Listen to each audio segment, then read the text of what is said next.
For decades, the world watched Iran's nuclear program with a magnifying glass. Every centrifuge in Natanz was counted. Every ounce of enriched uranium in Fordow was debated. International inspectors came and went, filing reports that painted a picture of a program teetering on the edge but never quite crossing the line. But what if this was all a grand performance? What if the facilities we knew, the ones under constant scrutiny, were merely a distraction? This story is not about the program the world saw. It is about the one it didn't. It is about a secret buried deep within the earth. A project so audacious that its success depended entirely on its invisibility to the prying eyes of global intelligence agencies. The real story began far from the public eye, not in the well-known facilities, but in the vast, unforgiving expanse of Iran's southern deserts. Here, carved deep into the granite heart of remote mountain ranges, a parallel nuclear program was born.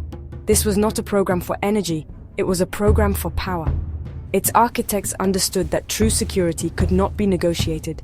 It had to be forged in secret. Engineers and scientists, sworn to absolute silence, worked in subterranean cities, shielded from satellite surveillance and seismic sensors. Their mission was singular and clear: to build the ultimate deterrent, a weapon that would forever alter the balance of power in the Middle East. The facilities at Natanz and Fordow served their purpose brilliantly, but not in the way the world assumed. They were the perfect decoy. They absorbed international pressure, drew the focus of inspectors, and became the stage for a long-running diplomatic drama. While the West debated breakout times and enrichment levels at these known sites, the real work progressed unimpeded miles away. Every sanction, every threat, and every negotiation centered on the decoy, allowing the true program to mature in the shadows. This strategy of misdirection was a masterstroke of strategic patience, a gamble that relied on the world seeing only what Iran wanted it to see, a meticulously crafted illusion. The tension simmering for years finally boiled over in the summer of 2025.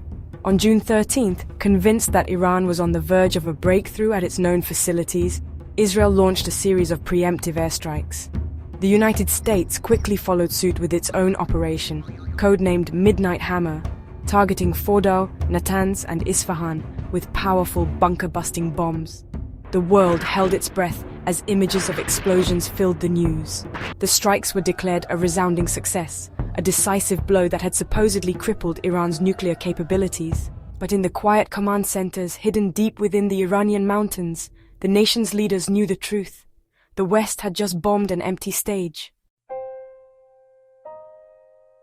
Iran's initial response to the attacks was surprisingly measured, a testament to its long-term strategy. Instead of immediate, overwhelming retaliation, Tehran condemned the strikes as a violation of its sovereignty and initiated a fierce but conventional counter-assault. It allowed the world, particularly the United States and Israel, to bask in their perceived victory. The news was filled with official statements from Washington and Tel Aviv, claiming they had set back Iran's program by years. This period of calculated restraint was crucial. It was designed to expose the overconfidence of its adversaries and to set the stage for a revelation that would be all the more shocking for its timing. The conflict escalated over the next 12 days. Israel, believing it had the upper hand, intensified its campaign, and the strikes began to hit targets closer to civilian population centers.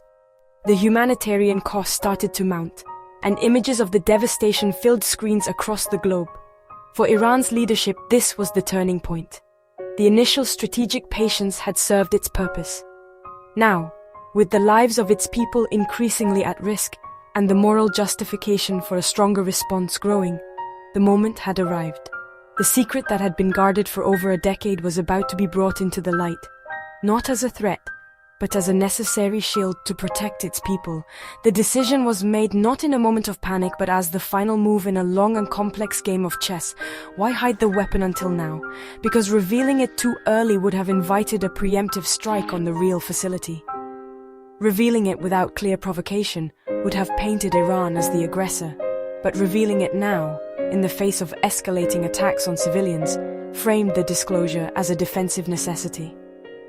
It was a response to an existential threat, an act of a nation pushed to the brink, which now had no choice but to unveil its ultimate guarantee of survival. It was a moment designed for maximum political and psychological impact. On June 25, 2025, as the world braced for more conflict, Iran's supreme leader addressed the nation and the world. The speech was broadcast globally, cutting through the noise of war. He declared that the attacks by the United States and Israel were based on a grand deception. He then presented irrefutable evidence of a fully functional deliverable nuclear weapon, developed and tested in complete secrecy. The world watched in stunned silence. The news sent shockwaves through the corridors of power in Washington and Tel Aviv. The successful strikes they had celebrated were suddenly rendered meaningless.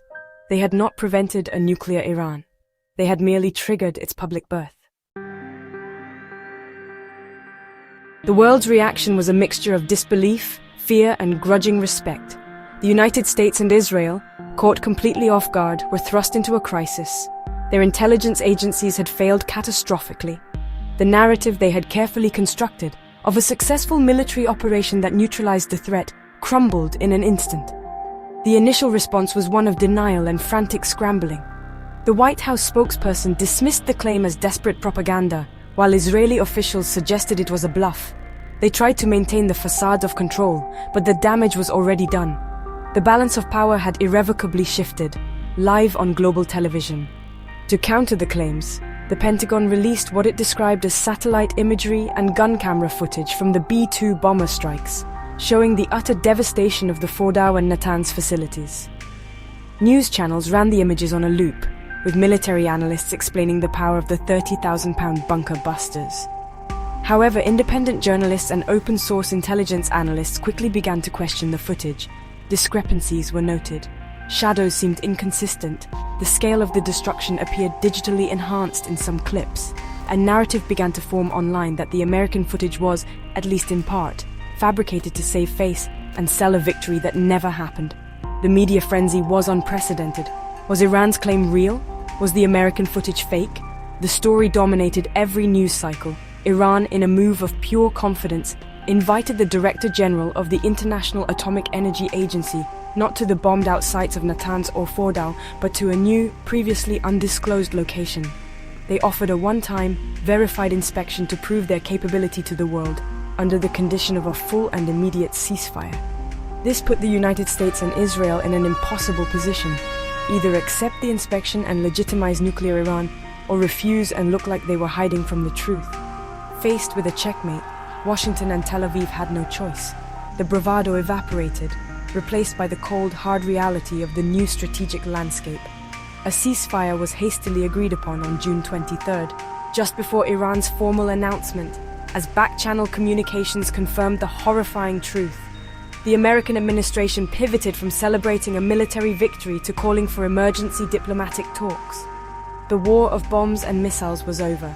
A new, far more complex and dangerous era of diplomacy had begun, one in which Iran was no longer just a target, but a player holding one of the most powerful cards on the planet. The aftermath of the revelation was transformative.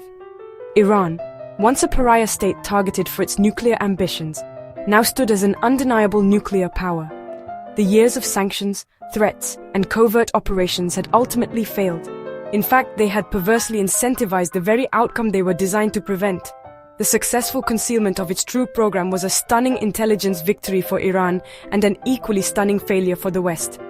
The entire political and military calculus of the Middle East had to be redrawn. Nations in the region, both friend and foe to Iran, were forced to reassess their alliances and security strategies in light of this new reality. The United States and Israel, having publicly committed to preventing a nuclear Iran by any means necessary, were left with limited options. A military strike against a now-declared nuclear state was unthinkable, carrying the risk of a catastrophic regional, if not global, conflict. Their only path forward was diplomacy, but from a position of dramatically weakened leverage. They had to engage with an Iran that was not just defiant, but armed with the ultimate deterrent.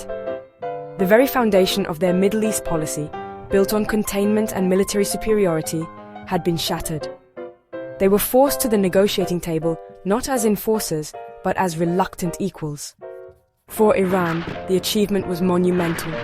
It had weathered the storm, absorbed the enemy's best punch at a decoy, and emerged stronger than ever.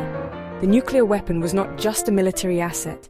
It was a symbol of national resilience, technological prowess, and strategic independence. The regime secured its survival and projected its power across the region in a way that had previously been impossible. It became the central player in every regional issue, from Syria to Yemen, its influence amplified by the nuclear shadow it now cast. It had achieved what it saw as its rightful place as the dominant power in the Middle East. In the end, the story of Iran's secret nuclear program is a lesson in the limits of power and the law of unintended consequences. The relentless pressure from the West did not break Iran. It hardened its resolve and drove its most critical work deeper underground, beyond the reach of spies and satellites. By backing Iran into a corner, its adversaries inadvertently created the very monster they feared. Today, on June 26, 2025, the world is grappling with this new reality. The balance of power has shifted, the old rules no longer apply, and the Middle East has entered a new, uncertain era, all because of a secret that was hidden in plain sight.